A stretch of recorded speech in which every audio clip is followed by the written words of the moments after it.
As slow as possible, as fast as necessary. The words that I just use are a rhetorical technique that we call heightening the contrast. Slow, fast, up, down, and often when you hear an expression that heightens the contrast, we think about a plane, a line, and on that line has an origin and a potential ending, but not this line. And I state that because I think before you actually, and I thank the listeners for their patience, stay with me, I want to provide a quote from the great Winston Churchill, who said, "Success is not final, failure is not fatal, it's the will to continue that counts." The as slow as possible, as fast as necessary is a metaphor for success. And the words that I'm using to describe movement. Now, in my case, it's climbing a mountain. Welcome to A Climb to the Top, Stories of Transformation. I'm Chuck Garcia, and my guest today is Scott Trager. Scott, welcome to the show. Thanks, Chuck. It's fantastic to be here with you. When I talk about movement, Scott, before we even get into your background, help us to understand the metaphor as slow as possible, as fast as necessary in your world. Sure. So in my world right now, we're talking about driving off-road. And the slow as possible allows us to guide our vehicles over various types of terrain and obstacles. There are times, however, that we need momentum to carry us through. And without that momentum, we can't get to the next point. So that's where the as fast as necessary comes into play.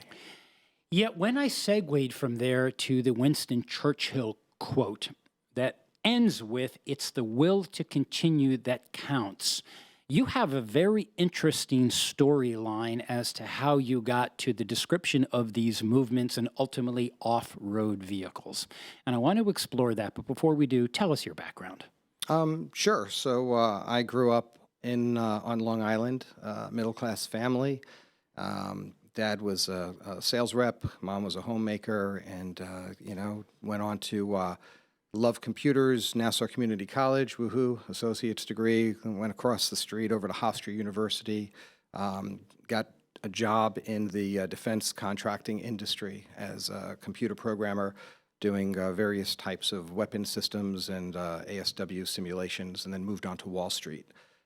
From there, I wound up running some global teams for a major media company for high-speed automations, delivering headlines that were market-moving to 450,000 subscribers and faster than the blink of an eye.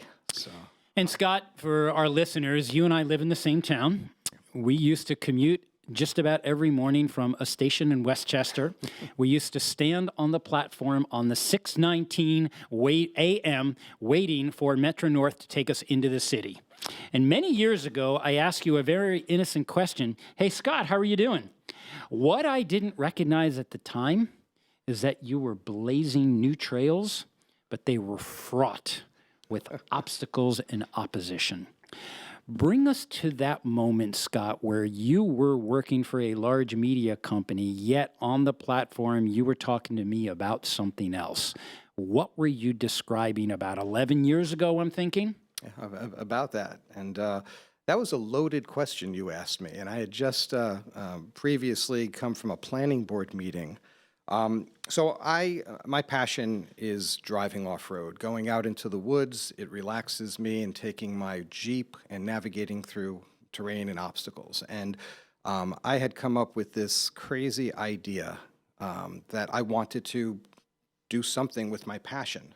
So transforming from a corporate executive into an entrepreneur, I came up with this plan to create an off-road driving school up in Ellenville, New York. And when you had contacted, when I saw you on that train platform, I had just come from a planning board meeting. And what I thought would be a very simple thing, buy the land, have a business model, and then we'll start doing this, turned out to be a multi-year, very expensive battle with organized opposition, who basically did not want an off-road driving school in their backyard. Well, before we even get to there, let's set the scene of what that vision is before you hit the opposition. What were you describing and what is it today? Sure. So it's a low-speed off-road driving. We take folks out in Jeeps, Land Rovers, G-Wagons, and we train them how to drive off-road, but in a very safe and respectable manner. We teach people and vehicle preservation, and what we want to do is also make sure that the environment is not negatively impacted. It's a commercial recreation type of business, which has evolved from that basic vision of off-road driving into an adventure company complete with working with overlanding, training folks from different commercial applications like utility companies, U.S. government, and it's all about learning, adventure, and fun. And what's the name of the company? The name of the company is Northeast Off-Road Adventures, based in Ellenville, New York. And while I've had the pleasure of visiting you, Scott, and riding in the vehicles, and it was a whole lot of fun, this is not the story. Seems to me the story is, this is a story of transformation from corporate manager, which you were project manager for many years, I know, an engineer by trade, to entrepreneur. But when I think about your entrepreneurial story, Scott, it is laden with what you described earlier, obstacles and opposition. Having known you, I know often that there are 5 words that you must say to yourself continually that have gotten you through those obstacles. First, talk to us about those words, because that's self-talk, and continue on how you manage to get through these obstacles. Sure. So the first word is goals, and setting up goals are critically important. So I'm a PMP, project management professional, certified since 2005. So goals, I'm very goal-oriented, and making sure that we have those set, that's basically our guiding light to make sure that we're moving forward. Tenacity is another word, ensuring that whatever we're doing, we're not just going to get discouraged and give up, right? Reevaluate all the time, because things change, situations change. It's important to take a look at that in our lives and just reevaluate, where are we, where do we need to be, and critiquing, making sure that we're accepting critical feedback. There's a great saying from the Hyde School, which is, if the shoe fits, wear it. If not, throw it away. But we need that critical feedback to keep furthering ourselves and also improve. We can't be complacent at any time. We need to constantly innovate and keep it moving forward. When you had your vision for this off-road vehicle school, and you described earlier the opposition, walk us through what happened and how you got through those obstacles. Sure. So at the very start of this, this whole idea about building a school, we had to go and find land, first of all, that was zoned appropriately. So we wound up going to a couple of different places, found some land, and then I found out that no planning board would let us talk unless we were the owners. So I had to go and purchase this land first, which is a pretty substantial investment. Did that, spoke to the town, everything seemed okay, looked good. Went before the town, the first meeting sounded great. We plan to bring in business, help out the local economy. And they said, okay, we're going to just do a quick public hearing next month to fast track you guys, and you'll be all set. And that's the thought behind it. Well, seems easy. Yeah, no big deal. It's just a small project, right? Yeah. Well, at the next meeting, apparently there was some organized opposition that portrayed us as redneck, beer-guzzling, truck racing fiends that would ruin the Catskill Mountains. And for the next year or so, they just blatantly, did everything they could to cost us more and more money and delay us as much as possible. So we had numerous things going on. There was one person who said, hey, there's a turtle on their property, a wood turtle, and before you know it, I'm paying for an environmental analysis to make sure that there are no endangered species, which there weren't. And then, another person says, oh, you know what? They've got a roaring stream on the property, which there wasn't. But because of that, we had to do another analysis and another analysis. So there are so many obstacles along the way. And during that whole time, it's like an emotional roller coaster because this is going to be my retirement. And I love teaching. I love my passion of off-roading. And, we wanted to take this whole thing to the next level and train people and have fun. But meanwhile, this organized opposition was really making it difficult. They went on the radio, they went in the newspapers, and I just had to focus on working with my attorney on what's legal and what we can do. So no matter how upset I was, couldn't just had to keep it moving forward. But also, in addition to giving you directly the opposition, they made it public. People were now reading about you, even if they didn't know you. Oh, yeah, yeah. I mean, there were planning board meetings where my wife was actually in the back row of one of the public hearings, and there was a gentleman sitting next to her who just muttered out loud, if this goes through and that guy goes near my property, I'm shooting him. So that's good to know. Yeah. So interesting stuff. It was quite a roller coaster. So there are financial hurdles. Huge. There are legal hurdles. Oh yeah. Now you have to protect yourself from somebody that has made a threat. Yeah. And you managed to. How? That goes back into the tenacity piece, right?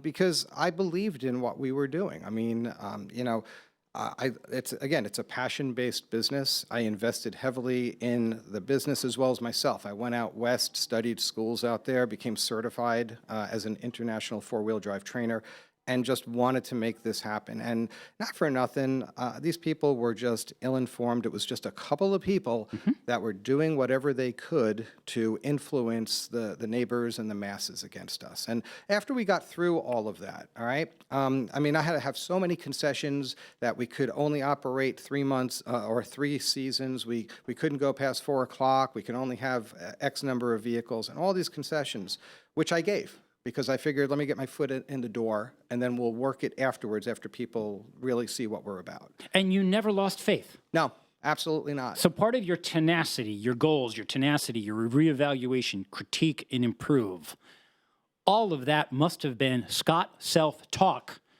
In spite of all the opposition, keep driving. Yeah, you just got to keep it moving forward. I mean, an analogy is off-roading. You're going to hit obstacles, and we will go around, over, through, or if we have to, we'll back up and find another route. But at the end of the day, we're going to keep it moving forward. Yeah, I know. While to our listeners in particular, we hope to leave them always with face the obstacles, don't run away from them. But what I know, what you're describing may also have some implications on what you learned about yourself, what you learned about your family, and leadership lessons that you take both within the confines of your home and what you bring to Nora. Talk to us about those sources of, maybe we call them regret, or we call them lessons from the entrepreneur who is having a tough time. So one regret that I have looking back is the amount of time I spent with my family. Being in the corporate world, I was on call 24/7. All right, so holidays, weekends, it didn't matter what it was. I was on call leading a global team, and my focus was my job. It was my total focus. And unfortunately, there were impacts on that with my family. We made it through. We realized this, and we got help. But life is short, and when we're in the middle of focused on whatever we think is the most important, I didn't take a step back and really look at the holistic view. I didn't look at the impact of my corporate life that it had on my family. I mean, yeah, I was making good money. We didn't want for anything. But what it turned out that I learned later on is my family was wanting for me. So making the transition as an entrepreneur, I'm still working 24/7, but I'm a lot happier, and I'm able to incorporate and have my family help with the business. That's something where I think one of the life lessons was take a real look at where am I, where do I need to be, and how do I get there? But how's it impacting the people that I love? You're listening to A Climb to the Top, Stories of Transformation. I'm Chuck Garcia, and our guest this evening is Scott Trager. Scott is the founder and president, CEO of Northeast Off-Road Adventures, otherwise known as NORA. And Scott, just before we had the station identification, you delved into the family, which I think every entrepreneur should know that it's going to be challenging. But you're talking about your transformation and being more happy because you're actually living the very thing that you are doing that brings you joy. Has that always been a part of you to try to do this, or did this come to you through the twists and turns of life and career? So this was more about twists and turns in life and career. Earlier on, I was always a hard worker. Through high school and college, I had all sorts of jobs. I would cut lawns, work in a computer lab at school, and do fast food, whatever it took, so that I was able to do the thing that was my passion at the time. I had a '73 Barracuda, Mopar head, a '76 Duster, and I loved my muscle cars. So I would do whatever I could to earn money, so that I could pay the insurance, pay for those vehicles. So I always would figure out ways to keep working hard in order to get my ultimate goal. Well, you kept driving, if we're using that metaphor, because it's interesting, the off-road vehicle, your slow as possible, fast as necessary, has been a metaphor for how you built this business. Yeah, it's nothing comes real fast, right? And again, going back to having those goals, I mean, reevaluating, and I guess I always did that while I was going to college, right? Where am I? Where do I need to be? What classes do I have to take? And how am I going to get there? What sequence? So that also works, when recovering a vehicle that's stuck in mud or on broken down on the trail. My goal is to get up to the top of that mountain, but it may take multiple iterations and different paths of zigs and zags to get there. And that's basically my message for everyone. I mean, if anyone is out there and they have a passion, they have a dream, they shouldn't feel as though anyone is keeping them down. If they truly believe in it, okay, it's not going to happen overnight, but just start breaking it down and figuring out what are the steps I need to take to get me closer, to keep me moving forward. Right. And that's whether it's in academia, in relationships, in the work environment, or in a hobby or a passion. Right, and in spite of all the obstacles, your case, you keep driving. Absolutely. I mean, I want to explore something else, that it's interesting how you are now living your entrepreneurial dream, but you can't do it alone. You've built an organization. Talk to us about what it was like to be able to continue to service the NORA dream, because it's not just you. Now you've got to bring other people into your picture. What is it like now spreading or having others to buy into the dream, hiring them, paying them, and expecting them to always exceed expectations? Sure. So I am so fortunate that the people I've aligned with are very passionate about what they do.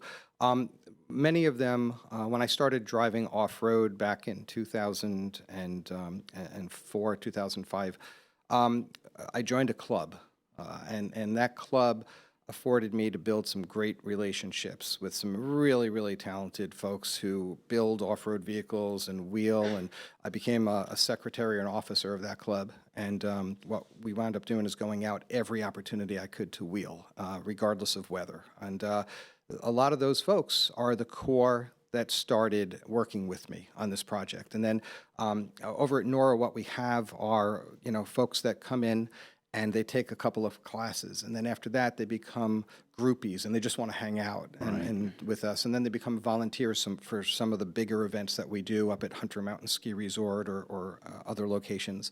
And then finally, they just want to come and work with us. So they're part-time, but everyone is thrilled, it's smiling, it's a fun thing. It's empowering.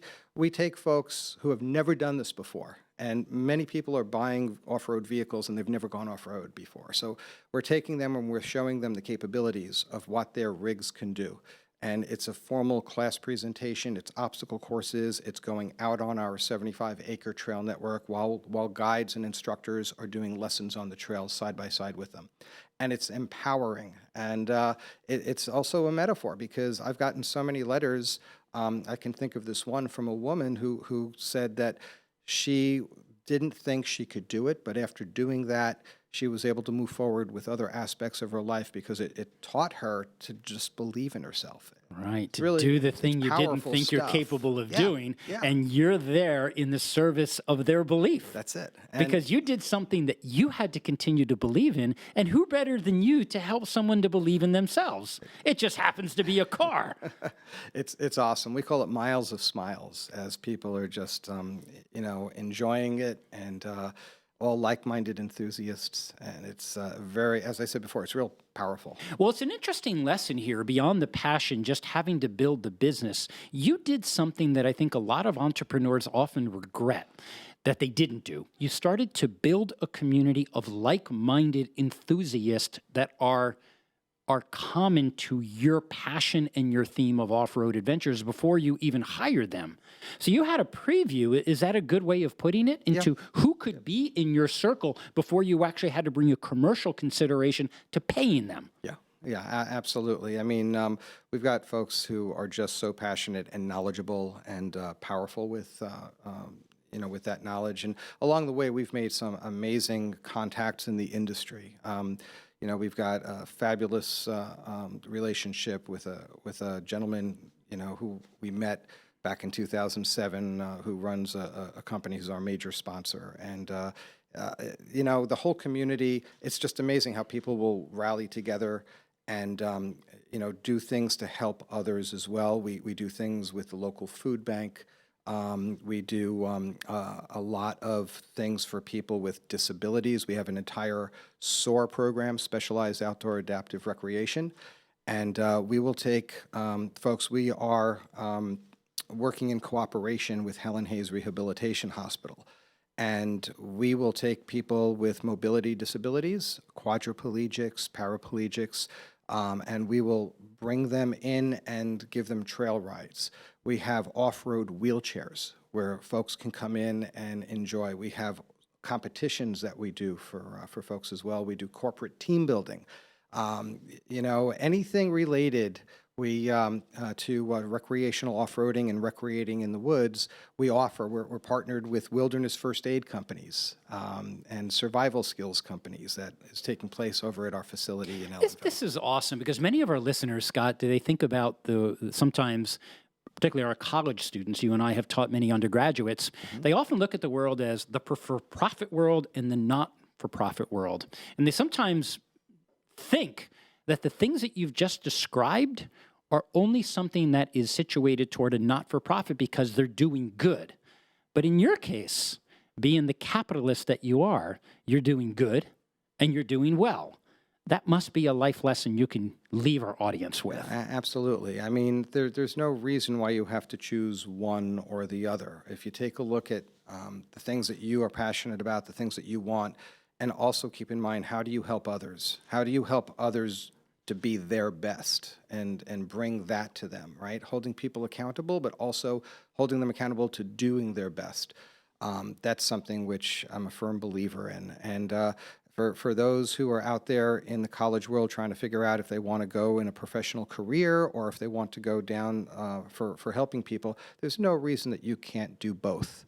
Okay, there are so many tremendous, amazing philanthropic organizations that are capitalistic-based, but also fund and help so many other people. Yeah, because you're describing, Scott, this wonderful enterprise that you've built, but you're speaking about what we call in mountaineering the law of reciprocity. It's probably the same thing in off-road adventures, but it's the kindness and generosity that you extend to others because they extend it back. In our time remaining, Scott, I'd like to use something that it's a fundamental to this show and to other people helping to understand how to form their transformation. We ask ourselves a question in 3 parts. What do we want our listeners to think? What do we want them to feel? And then what do we want them to do, given Scott Trager's advice of your transformation? So let's start with, what do we want them to think? I would suggest that folks think about what it is that makes them happy, what it is that fulfills them. And the first thing to know is, what is that? What's the goal that they want to pursue?